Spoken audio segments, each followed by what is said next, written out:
जय श्री कृष्णा मित्रों, अकेला साथी भक्ति चैनल में आपका स्वागत है। श्री कृष्ण आप सब पर अपनी कृपा बनाए रखें और आपकी सारी मनोकामना पूरी करें। श्री कृष्ण कहते हैं कि जब हम सब तरफ से अकेले पड़ जाएं, तो निराश ना होकर इस बात पर खुश होना चाहिए कि यही तो एक विशेष मौका आया है दुनिया के स्वार्थियों और जलन वाले लोगों में समय बर्बाद होने से बचने का। अगर जीवन में वास्तविक सफलता चाहिए तो अकेले खुद के दम पर आगे बढ़ना सीखो। अगर दूसरों पर निर्भर रहोगे तो कभी भी आगे बढ़ते बढ़ते बुरी मात भी खा सकते हो।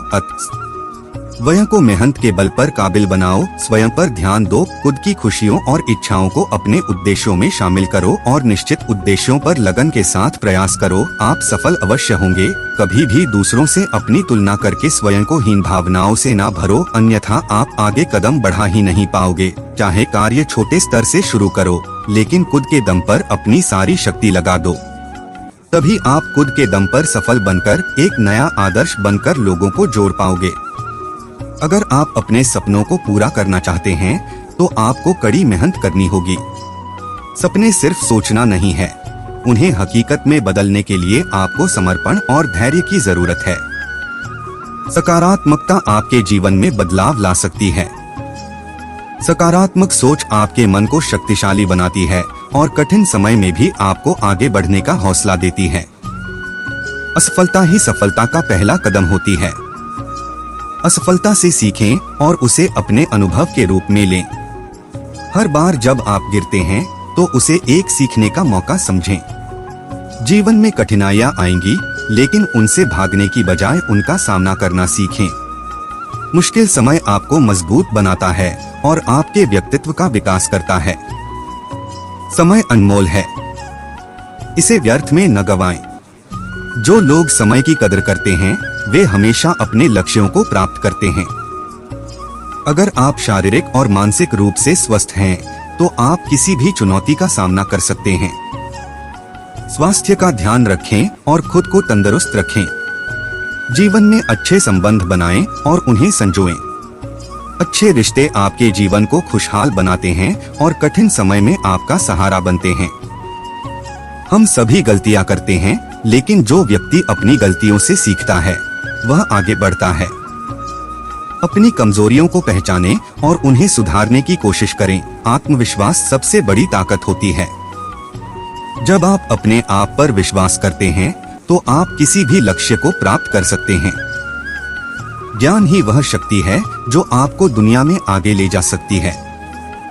नियमित रूप से सीखते रहें और अपने ज्ञान को बढ़ाते रहें।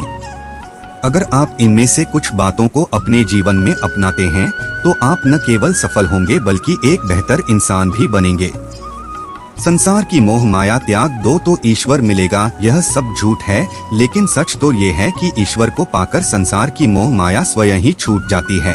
यह परम सत्य है। अपने भीतर ईश्वर को बसाओ, हर कष्ट दूर होगा, अर्थात सत्य ही ईश्वर है। अपने अंदर सत्य का वास रखो, हर कष्ट दूर हो जाएगा। मनुष्य की आवश्यकताएं पूरी की जा सकती है, परंतु मनुष्य की इच्छाओं का पूरा करना असंभव है। जीवन में संतोष को सर्वोपरि रखिए। श्री कृष्ण गीता में कहते हैं कि निराशा को त्याग दीजिए, आशा की किरण आज नहीं कल अवश्य चमकेगी। इस दुनिया का यह दस्तूर है, जैसा देंगे वैसा पाएंगे। यदि आदर पाने की इच्छा है तो सर्वप्रथम आदर करना सीखें। खूबसूरत चेहरे का क्या करना जब दिल ही मैला हो। दिल को साफ कीजिए, काया तो स्वयं ही शुद्ध हो जाएगी। व्यक्ति का काम है केवल निस्वार्थ कर्म करते जाना, उसका परिणाम समय आने पर आपको सही मिल जाएगा। निश्चिंत रहिए। दुख की घड़ी में बिल्कुल मत डगमगाएं, क्योंकि जिस प्रकार मौसम आते जाते रहते हैं उसी प्रकार सुख दुख आते जाते रहते हैं। जिस प्रकार श्री कृष्ण जी का सुदर्शन चक्र चलता है उसी प्रकार समय का चक्र भी चलता है। बिना विचलित हुए बस अपने लक्ष्य की ओर ध्यान दें और कर्म करते चले जाएं। जो आपके साथ हर पल खड़ा रहे उसका हाथ कभी मत छोड़ो। जो आपका समय आने पर आपका साथ छोड़ दें उसकी तरफ मुड़कर कभी मत देखो। संबंध निभाने के लिए केवल बातें बड़ी करना पर्याप्त नहीं है, बल्कि एक दूसरे के भाव समझना पर्याप्त है। जिस व्यक्ति को हारने और जीतने से कोई प्रभाव नहीं पड़ता वह व्यक्ति दूसरों की जीत में भी खुशियां मनाता है।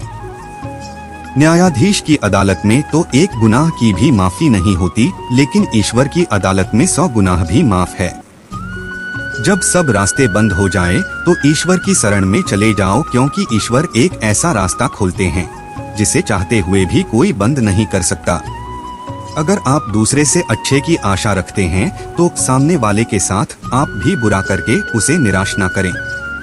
जिस व्यक्ति का खुद के मन पर ही कोई नियंत्रण ना हो, वह वास्तव में स्वयं का ही शत्रु बन बैठता है। यदि लेने की इच्छा हो तो संस्कार लीजिए, यदि देने की इच्छा हो तो दान दीजिए, यदि छोड़ने की इच्छा हो तो घमंड को छोड़िए, और यदि पाने की इच्छा हो तो ईश्वर का सर पर हाथ पाइए। ईश्वर से लगन और ईश्वर से सच्चा प्रेम आपका यह लोक ही नहीं बल्कि परलोक भी संवार देती है। जीवन में की गई हर गलती से अगर सीख लेकर उसे ना दोहराया जाए, तो ईश्वर उसे सजा नहीं क्षमादान देते हैं। मनुष्य के जीवन में आशा चाहे छोटी हो या बड़ी फर्क नहीं पड़ता, परंतु निराशा आ जाने से सब कुछ विपरीत हो जाता है। मतलबी दुनिया ने विपरीत समय में अपनी नजरें बदल ली, परंतु श्री कृष्ण जब से थामा तुमने मेरा हाथ, मेरी किस्मत बदल गई। कुछ भी लौट कर आए या ना आए, परंतु किया हुआ कार्य का परिणाम अवश्य आता है।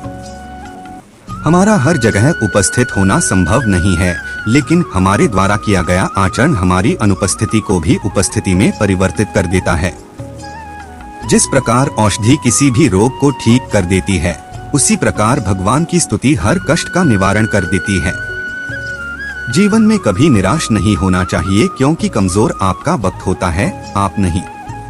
वह सब कुछ करो जो तुम्हें करना है, लेकिन लालच से नहीं, अहंकार से नहीं, वासना से नहीं, ईर्ष्या से नहीं, बल्कि प्रेम, करुणा, नम्रता और भक्ति के साथ। जिस इंसान के चारों तरफ नकारात्मक लोग रहते हैं, उस इंसान का मंजिल से भटक जाना तय है। बुरे कर्म करने नहीं पड़ते हो जाते हैं, और अच्छे कर्म होते नहीं करने पड़ते हैं। राधा ने श्री कृष्ण से पूछा, प्यार का असली मतलब क्या होता है? श्री कृष्णा ने हंसकर कहा, जहाँ मतलब होता है वहाँ प्यार ही कहा होता है। जीवन में कभी मौका मिले तो किसी के लिए सारथी बनना स्वार्थी नहीं। असली खुशी की कुंजी यही है कि अपने मन से इच्छाओं के बोझ को हल्का कर दो। अपना दिल अपने काम पर लगाओ, इसके इनाम या परिणाम पर नहीं। अगर आप किसी को छोटा देख रहे हो, तो आप उसे या तो दूर से देख रहे हो या तो अपने भीतर के अहंकार से। युद्ध हो या जीवन, सफलता केवल 3 शस्त्रों से प्राप्त होती है: धर्म, धैर्य और साहस। अपने अनिवार्य कर्तव्य का पालन करें, क्योंकि क्रिया वास्तव में निष्क्रियता से बेहतर है। कल की फिक्र मत करो। जिस ईश्वर ने आज तक संभाला है, वह आगे भी संभाल लेगा। श्री कृष्ण जी कहते हैं, कठिन समय में समझदार व्यक्ति रास्ते खोजते हैं और कायर व्यक्ति बहाने। श्री कृष्ण कहते हैं कि अगर तुम्हें किसी ने दुख दिया है तो बुरा मत मानना, क्योंकि लोग उसी पेड़ पर पत्थर मारते हैं जिस पेड़ पर ज्यादा मीठे फल होते हैं। अहंकार तब उत्पन्न होता है जब हम भूल जाते हैं कि प्रशंसा हमारी नहीं, हमारे गुणों की जा रही है। जो मन को नियंत्रित नहीं करते, मन उन्हें नियंत्रित कर लेता है और उनके लिए वह शत्रु के समान कार्य करता है। दोस्तों, आज बस इतना ही, मिलते हैं अगली वीडियो में। बस अपना ख्याल रखिएगा। जय श्री कृष्णा मित्रों, धन्यवाद।